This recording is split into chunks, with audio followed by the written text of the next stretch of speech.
So good seeing you again. How have you Yeah. been? Good, good. Trying different things. Some breath work groups, and more coaching. I just did a something new for me, which was a guided journey to the Beit Hamikdash using Mm, imagination, which is related to what I'm going to be presenting in Elul as well. okay. And it's something that I've been interested for some time. Uh, Using imagination in a positive way. Mm, It's very easy to use your imagination for either forbidden things or just kind of daydreaming and wasting time fantasizing. But if you use your imagination in a directed way with a goal, it's a very powerful for tool and mm. process. This program in Elul, maybe we'll kind of like jump into it in terms of Sure. the nuts and bolts. What program are you running? What is it going to look like? Okay, so the title is Spiritual Reset. Mm, It's in line with Elul, the spiritual accounting, Heshbon Nefesh that we do at the end of the year in preparing for Rosh Hashanah, and specifically taking five of the midot, which are explained in many Sfarim of Kabbalah. Um, and the five are Chesed, Gevura, Tiferet, Netzach, and Hod. And loosely translated, loving kindness, self discipline or judgment, compassion or beauty, Torah, and Netzach would be persistence, mm, and Hod is gratitude. mm, Those are sort of general translations. What's and I'm using yeah, like I said, I'm using the Sefer Tomer Devora from the mm, Rav Moshe Cordovero, who was an important Kabbalist in Sfat in the Middle Ages, and something that I've been learning for a number of months, and very mm, impressed, and seeing how I can use that uh, for personal transformation. mm. Um, so the anyone can learn a safer and be inspired by it and say, well, I really want to be more. I want to be more generous, more kind, more loving. I want to express myself in a more in line with the Torah and more in line with my best self. Yeah.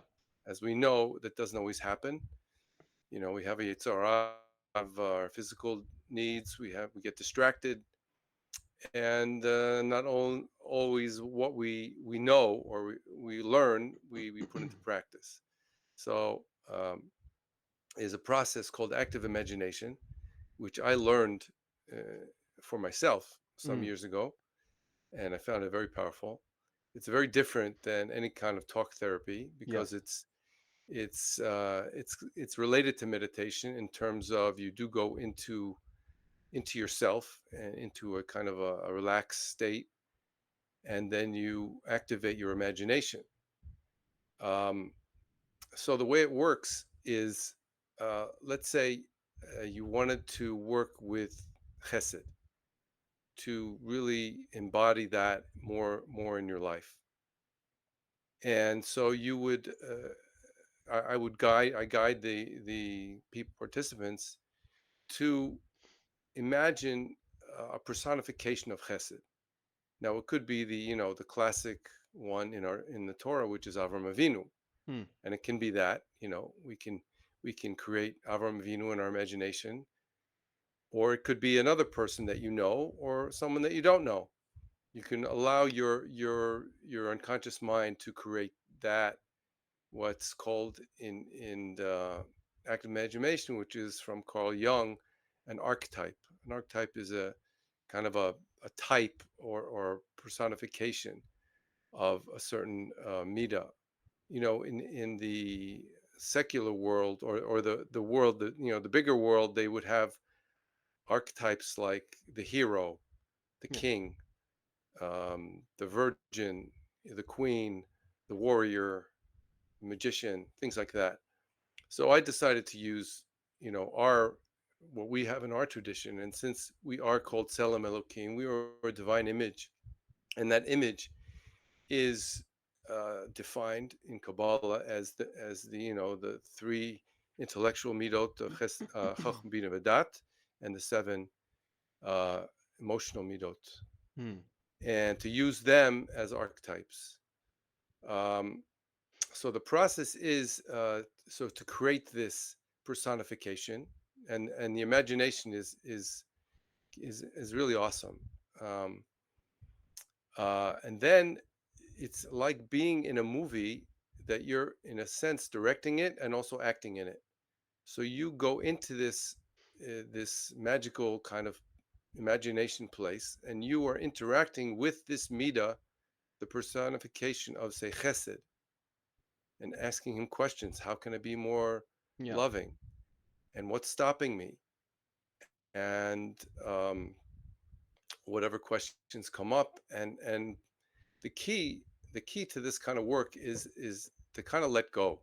Yeah. I mean, you might have questions and things you want to know, and then just let go what the answer will be. And sometimes it will be, something will happen, you know, not just, you'll get a verbal answer.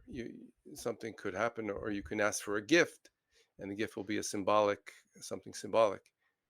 So it is different, very different from say talk therapy. Um, Or the but figure I found it, refuses to give the gift. You know, yeah, that's that's also a significant. And letting there's, go of control is an important element here. yeah, letting go of control. And then this personification says, maybe you need to do something before I give you this gift. And it's kind of being open Hmm. to be so surprises, because that's when it uh, really pays off, because Yeah. we're not dealing with the logical mind. Really, it's contacting the unconscious mind, which knows us better than we know ourselves and knows what we need. But again, being what's challenging, can be challenging, is to let go Yeah. and just be open. Um, I've done this many times for myself and from others, in an individual way, process, and it's really Y- the feeling is a kind of a deeper commitment to change. Yeah, in a lot of ways, it almost mimics meeting a new person, which is not everybody has that skill of being able to make the approach, where to find a new person, how to actually engage with this new person. Um, in an active imagination, it's doubly difficult because that being, for lack of a better term, well, they're not even in the physical world. Right, There's that added right. element of having to figure out that piece, and then, well, then how do you actually have a conversation with somebody? Yeah, and sometimes there can be like a false, like if you're looking for the personification of chesed, and you get, you know uh an elf or something that's not the real thing, but it's there to test you. Yeah. And and and you say, no, you're not what I'm looking for, and goodbye, I'm gonna keep going. So it's really um a process of self-discovery, and being open to new possibilities of being. Hmm. Well, maybe it might be useful, like if you could run us through, well, how do you set up an active imagination um, session with people in terms Okay. of well, that's one pitfall that the mind doesn't necessarily so willingly do what you wish it would, so maybe it'll throw a couple elves at you. But even before that stage, how do you set up this experience for people that Okay, so the they're way able to the use way it? I learned it is, you close your eyes, and I tell the client or the group, imagine that you're standing at the top of a flight of stairs, Mm. and the flight of stairs are going down underground, and I count from 10 to 1. And the idea is to imagine yourself walking down those stairs. Now, it's not that you're watching yourself from outside, you're actually embodying yourself in this imaginary way. So it's not like I'm watching a movie, I am in the movie. So that can be a little challenging in the beginning, but I did it Mm. just last week. I had a group where we did this journey to the temple. Uh, so when you're feeling yourself going down the stairs, I will say, feel yourself relaxing more, going more into your unconscious mind, um, letting go of your connection to your everyday life. And when you get down to 1, then there's a door, and you go through the door, and then on the other side of the door there's a path, Mm. and you walk along this path, and it's kind of leading them and uh, activating their imagination. Look around, what do you see? Trees, maybe a stream of water, Mm. flowers, maybe animals, birds, and just trying to just get the imagination going. And once it's going, then you can say, and you see in the distance there's someone coming towards you, and that's one way of doing it. But really um rooting the person in an environment first that's yeah, inviting the figure to come forward. right. Yeah. And sometimes you can use like an animal guide. Sometimes animal like there's the one I use actually is a horse, that the horse is going to take me. And why animals, not that it's not a real animal, but the Mm. animal represents the instinct and the Mm. opposite of your thinking mind, your logical mind. It's animals just do what they do. They don't think too much. They're led by their instincts and Yeah. their physical needs. So that's another way of Right working with on. it. You. um Yeah. Yeah. Why do you suppose a horse for you? I don't know, this when I was young, I used to love riding horses, so Okay. it's something that's Yeah. a very Right. Okay. positive image for me, Yeah. but Yeah. Yeah. could be, a cat or whatever. It doesn't matter. Yeah, I would imagine like the animal like would be the path of getting to the image. I mean, the horse is going from point A to point B, kind of like the way you were Right, describing. right, and it You takes know, you it or takes you leads you. there. Yeah, yeah. Yeah, but it's the main thing is a person is willing, like I said, to let go and Mm, to be curious, um, and open minded. mm, mm-hmm. When the person starts engaging with this being, w- and as far as like with the workshop that you're running, what it, when you talk about active imagination and start talking about goals, they often don't exactly click together so neatly. But what would be the goal in terms of the overall program past getting in touch with new aspects of a person? So it sounds very self-exploratory. It's just a general sort of approach that you're describing. Yeah, well, it is to improve our character. Mm, Um, like say a person is struggling with being disciplined. He wants to go to the gym 3 times a week, but doesn't really go, or maybe once a month, and struggling with discipline and maybe other areas mm, of getting up on time and making a schedule, and he wants to improve that. Um, so he can like force himself. He can say, "Well, I'm going to write out a schedule on my wall and put it on the wall, and I'm going to, but what the problem is we have our resolutions, and then we find there's resistance mm. even though consciously we want to do those things. We want to be disciplined, we want to work out, we want to be healthier, we want to be manage our time better, Yeah. but there's resistance, and sometimes that resistance is not even conscious. It could be unconscious. And that's why when you work with the unconscious and then you can confront, oh, what's stopping me? And you interact with this personality that's really you, Yeah. the best part of you, and you'll say, well, what's stopping me from being disciplined? And he'll tell you, you get distracted. You go on the internet, and 3 hours later, you didn't do anything, Hmm. or whatever. You go to sleep too late. Um, it could be very practical things, or more general. You're lazy, or there's fear. Mm. Um, so it's really,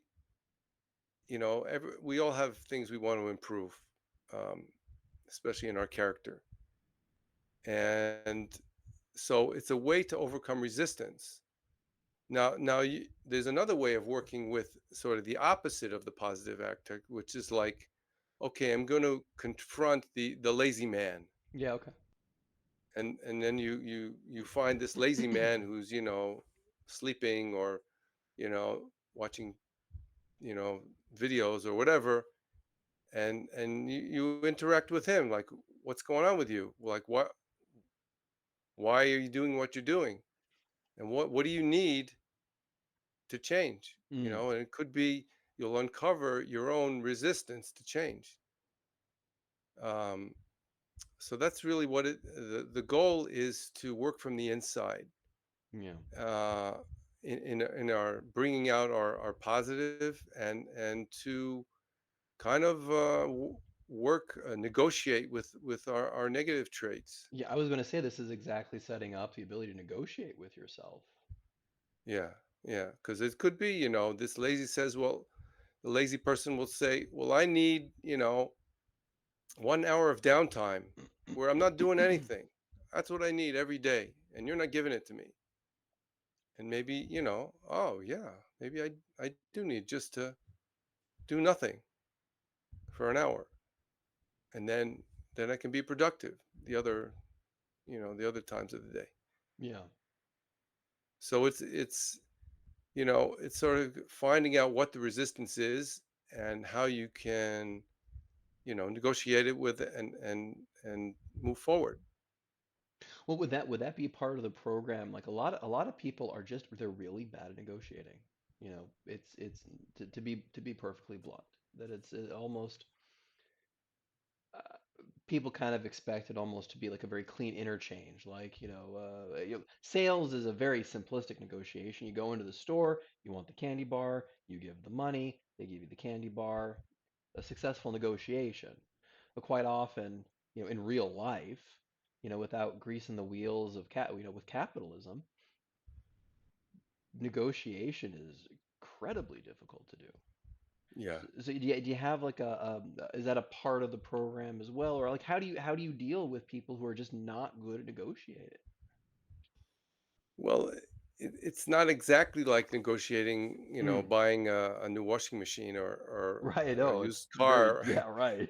but you are negotiating with yourself, in terms of, your ideal self, and your real self, Yeah. your actual self, and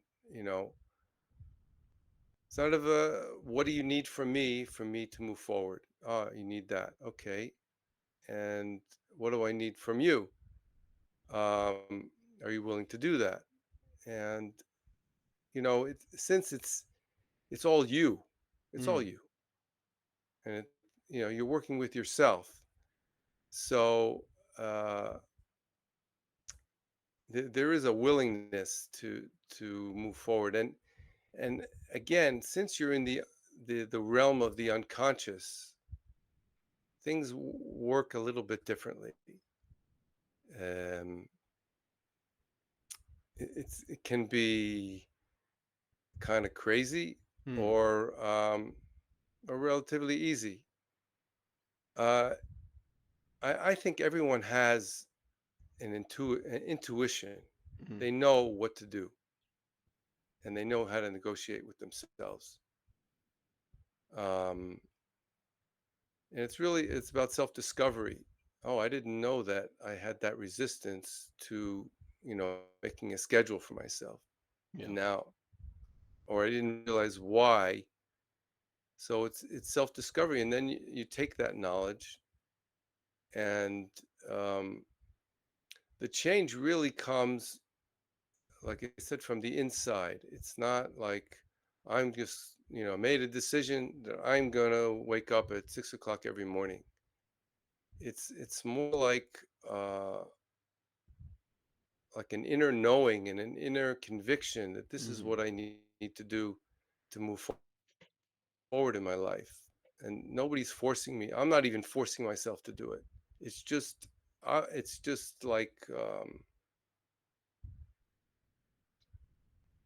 it's really hard. It's hard to explain it Right. because it's like a feeling of knowing something, and the resistance is gone. Well, and that's yeah, it is. It is. It's a complicated. That's a complicated process, and in some sense, the fact of like making that into an image starts to restrict and define those more inexplicable instincts. So you can actually start Yeah, engaging with it. It's in some sense creating some sort of artificial template to yeah, navigate something that's pretty complicated, the unconscious. yeah. But it's not that different from like going to a Rav and asking for Mm, advice. But the Rav is you. I mean, it's like the inner rabbi. There's a something I learned. Um, I think it's a Gemara in Brachas. It says, there's a line. I think it's even in Devarim. What is now Israel? What does God ask from you? Only to fear Him and love Him and do His mitzvot. yeah. Something like that. And they ask in the Gemara, is fear of God such a small thing? That's all? That's all God wants, just to fear Him. Is that such a small thing? And the answer, yes. By Moshe Rabbeinu, it's a small thing. Right. So in the Tanya, he says, well, what kind of answer is that? Israel is not Moshe Rabbeinu. Right. Israel is just everybody, the man on the street, the regular guys. So how, just because Moshe Rabbeinu, Yirat Shamayim was a small thing, why is that true for me? Um, so the Baal Tanya answers, he says, there's a part of Moshe Rabbeinu inside of every Jew. Mm, There's Bechinat Moshe Rabbeinu. It's like okay. a part of us, the tzaddik, the complete tzaddik. And that's part of us. And you access that, then Yirat Shamayim is a small thing. Mm, So it's kind of the same thing. Like there's a whole thing. When will my deeds reach the deeds of the avot? So there is this challenge to be like the avot. Well, how could I be like Avram Avinu? Well, he is our forefather. So the father is in the child. So yeah. there is that ideal image of the idealization of Chesed inside of each Jew. The idea is to access it and reveal it and express it. So that's kind of where this is going, Yeah. to really find that really good part of each of us, and to bring it out. Um, yeah, so that's where it's going in terms of, and it's a process. Hmm. Once you learn to do this, you can go back. Once you learn how to do this, I learned from actually a therapist, and I worked for a couple of years, and then I learned to do it on my own.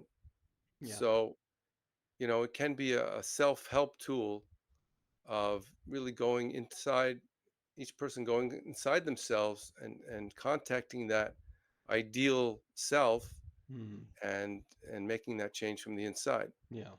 Yeah. Why Tomer Devorah? What spoke to you about that particular safer that made you say, you know what, like this actually I can connect to active imagination. Yeah. um, I think because it's very clear.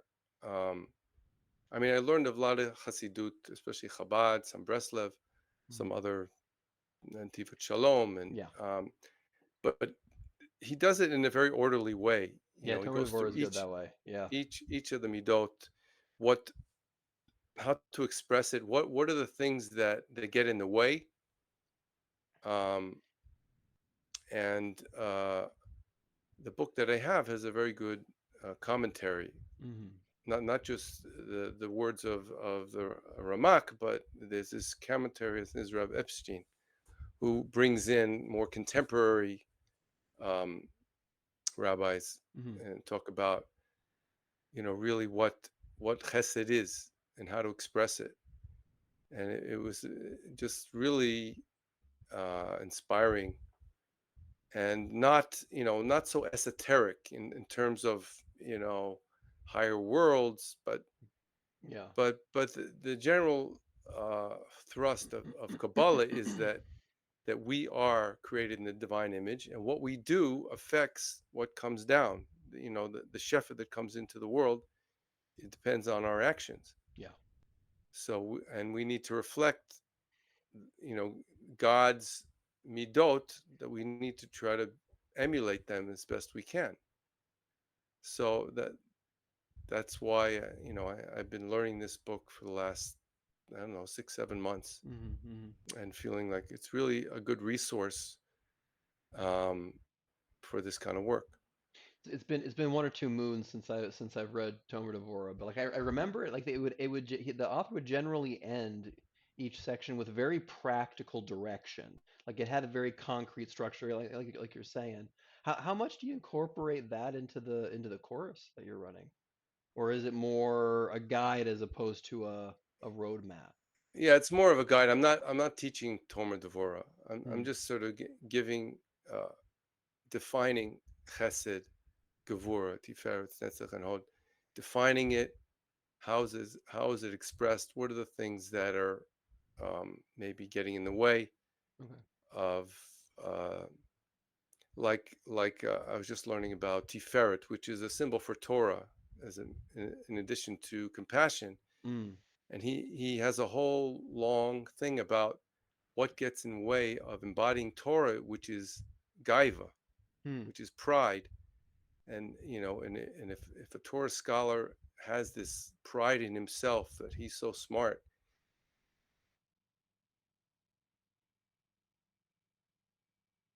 he lords it over simple people. It's the opposite.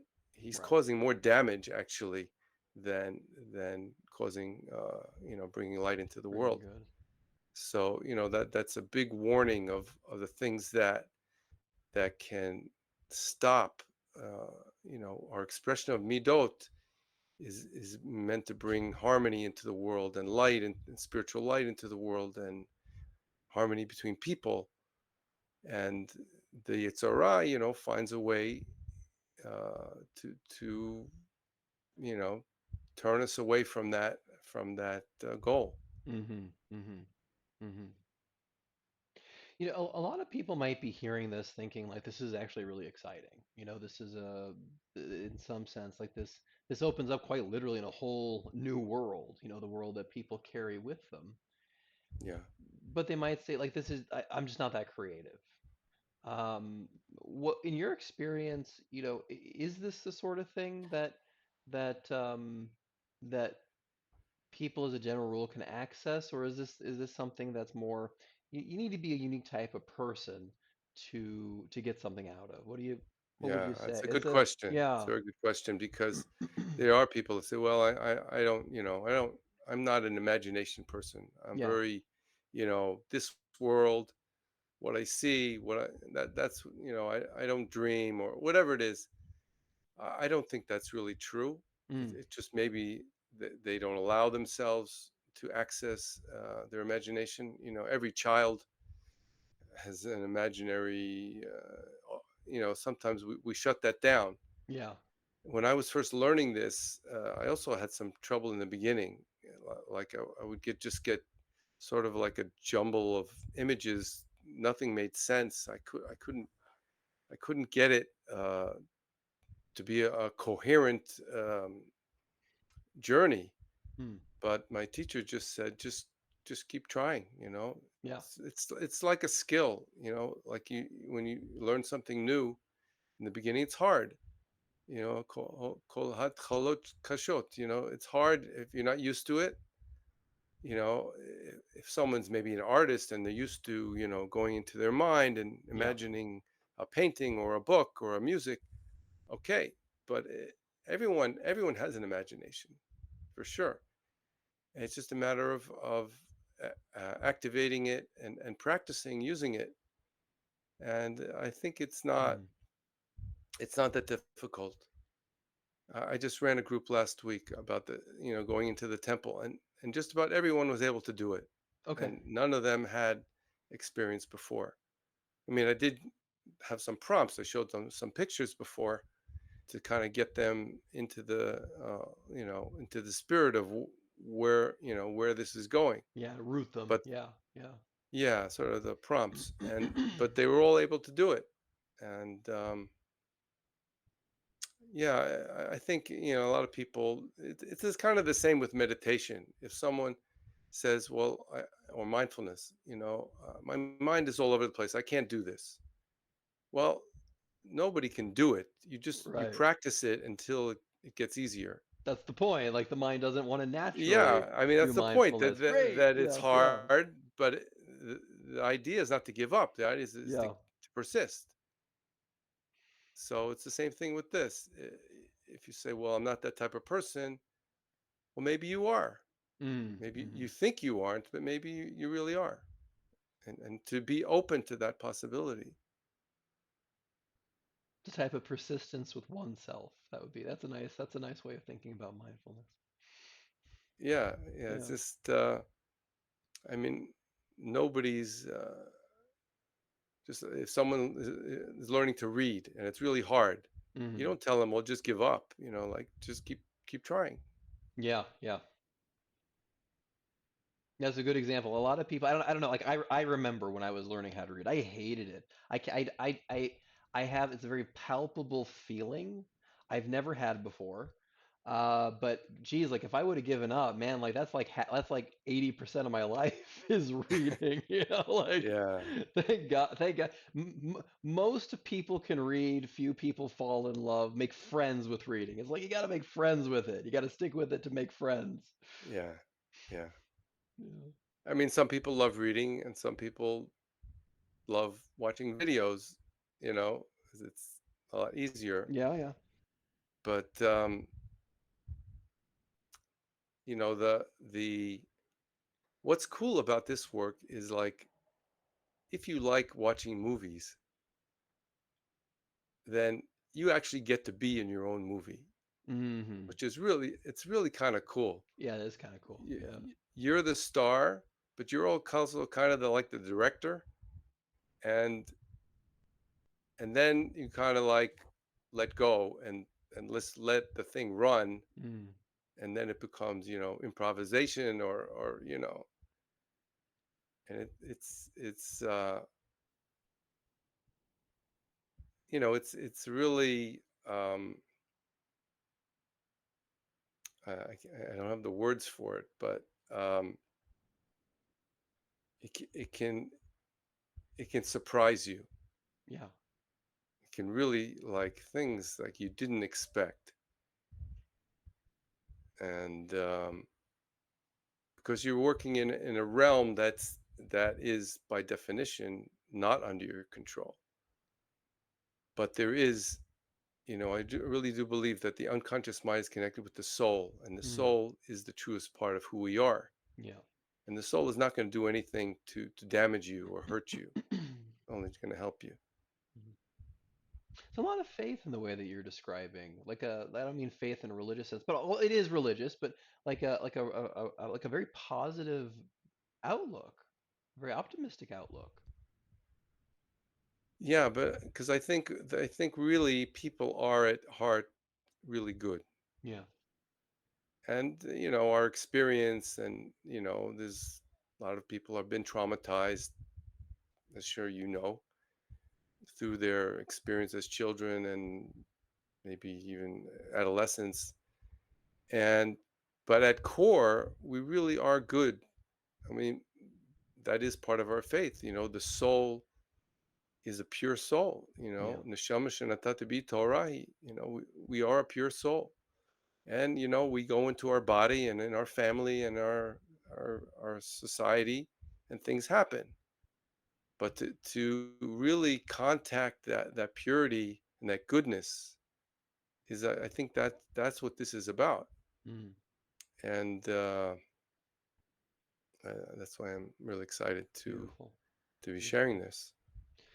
So how is this is a one shot workshop or it's No, a no, multi? it's Yeah. it's Well, so 5 weeks. okay, It's five 5 weeks. weeks. It's going to be Thursday night, starting September 5th, which is the second of Elul. It'll go for an hour Mm, um, at the place, and I've run workshops there before. It's really a good place, and for men. Um, so it's going to be, I'm going to be sort of giving the introduction and guiding the process, but an important part is also sharing.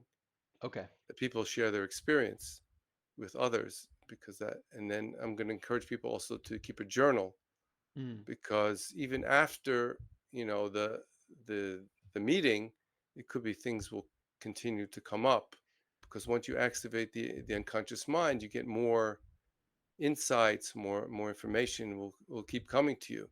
yeah. So it's Yeah. like opening a channel.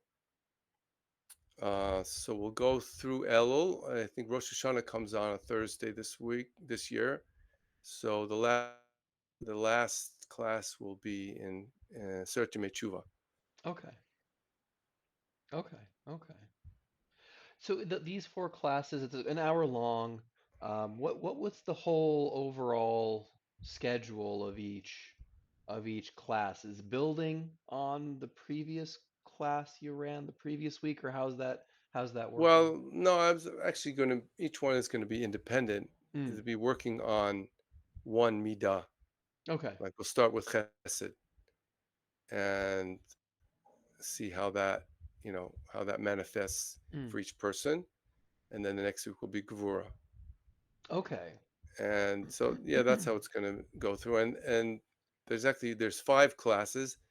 I know there are 7 midot. There's Yesod and Malchut, which I didn't include. If people are interested, we could add a couple more. But Yesod and Malchut are not so much. They're more. Yesod is like a channel Yeah. that takes everything above it and brings it down to Malchut, which is the receiver, which represents the feminine, and bring it into reality. So yeah, we'll see. We'll see how it goes. It could be that I'll include that as well. Yeah. Okay. Um, but it would be a big break between Seret Yemei Tshuva till after Sukkot. So I felt that I would end it there. Yeah. So okay, so each is a standalone Yeah, class, yeah, even though well, and I mean, and these are very integrated each concept. I guess I'm kind of curious how much you would tie in one sphera to the other. I mean, because in some sense they do form paradoxes to form a fuller um, experience. right. Well, I think all the midot kind of work together.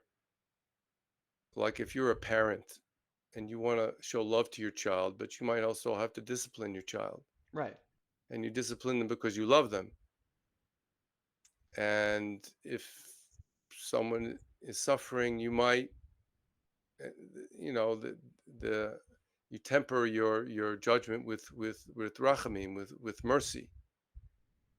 So they do work together. I mean, that's part of the understanding the sfirot. They're not really independent units. They do flow one into the other.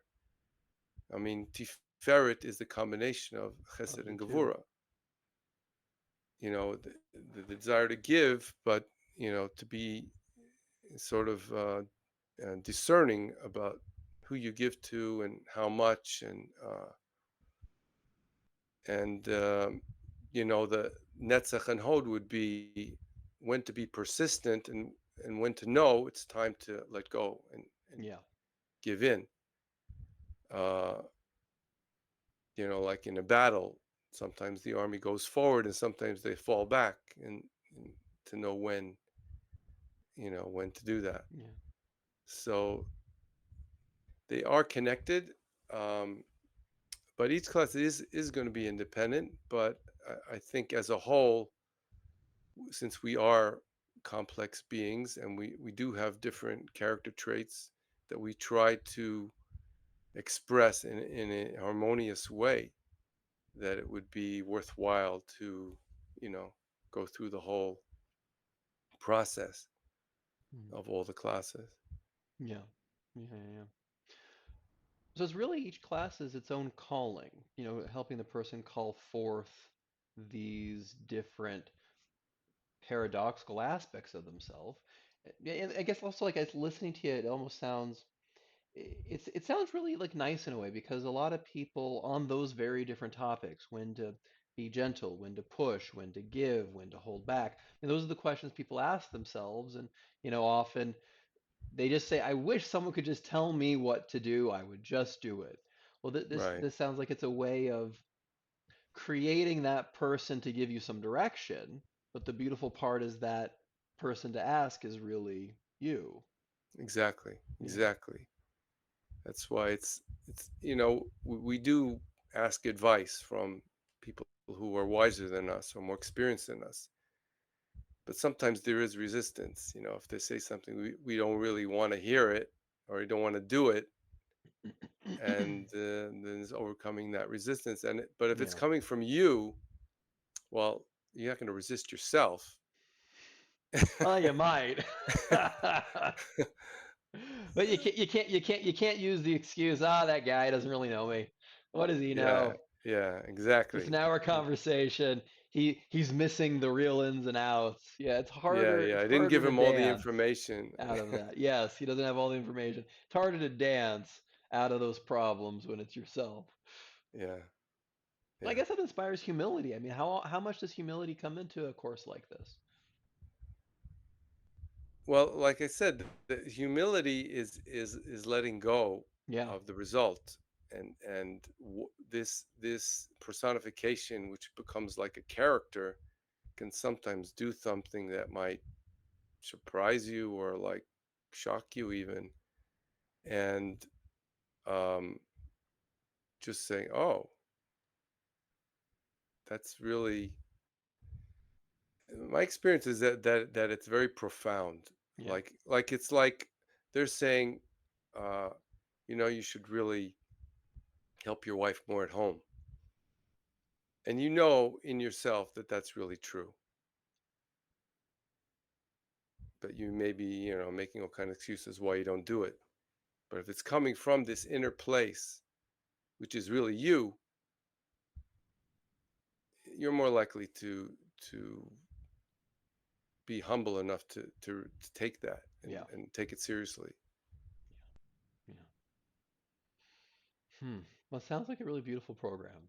Sounds like it's got Yeah. a lot of meat to it, a lot of well, and it's an experience. It's not this sort of dry intellectual exercise, but you're Yeah. actually like Yeah. in something, which makes it all the more powerful. Yeah. I mean, what it's called, there's a book that I'm reading called Inner Work, It's a good one. Yeah, that's uh, a good one. Yeah, Robert okay. Johnson. Yeah, Robert Johnson. And that's really what it is. Yeah. It's not working out in the world. It's working inside yourself, and, and that's where you can transform. Yeah. Okay. Well, before we wrap up today, anything else that we haven't covered you want to throw in for everybody listening? Well, I just want to sort of throw out a challenge, Hmm. to men who want to go deeper into themselves, into growing, spiritual growth, personal growth, and have the courage to confront that inner self. It does take courage, and it does take humility, as you said, but it's a very exciting adventure. I really, when I first did this work, it was like the most exciting thing I did Yeah. in, Yeah. in my life. It was like Like it's discovering a whole world, Yes. and like the Havdil, Harry Potter, there's this whole thing going on in another dimension. So it's like, wow, this is whole world going on inside of me, Yeah. Yeah. it's like so exciting, and to be there and work with it, and really reap the benefits and the gifts that are there. Beautiful. Fine. Well, I guess that's a good place. That's a good place to end it and Great, taking up that challenge. I hope you have a lot of success with the program and thank good you. talking to you again. Great talking to you. Take care.